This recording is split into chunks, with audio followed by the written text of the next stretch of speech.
1998 Jaguar XJR. It turned over to 200,000 miles. I totally forgot when it happened, but just doing a quick video to show that these cars can last 200-some thousand miles. The only major problem this car has ever had is a week ago at 199,700 miles, the rear main seal was changed. Other than that, did the timing for prevention with the upgraded timing on there, and that was it. That was it.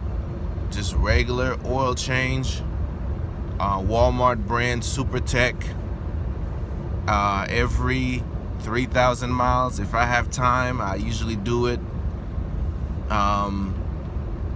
Even sometimes at 2,500 miles. It's cheap oil, good quality oil made by Warren Distribution.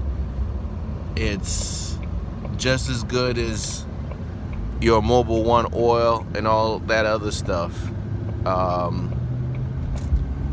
Just change your oil regularly. Just do your regular maintenance. I've changed the bearings on this. The front wheel bearings I upgraded to the bigger bearings. I went into the junkyard, got a knuckle for both sides, and upgraded to the bigger bearings, so my bearings are not, changing as needing to be changed as much as the previous ones.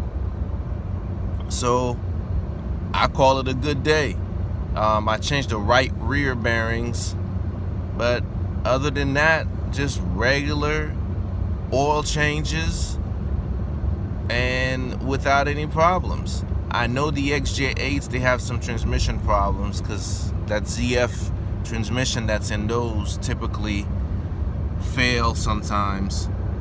And when it fails, it just needs the solenoids. It's not a complete transmission replacement, just the solenoids. These XJRs, they have the Mercedes-Benz transmission, which you can find in a lot of Benzes from the late 90s to early 2000s, the E-Class primarily. But overall, as you can see, the car's running fine. I got a Borla exhaust in this thing. This thing will take off, and you'll hear that growling. Look at this. Look at this. 200-some thousand miles. And it can keep going, but I gotta turn. So, in any case, great car. Just do your regular maintenance. Hopefully I can get it to 1,000,000 miles. I'm gonna keep driving it and drive my Saabs on the side. All right.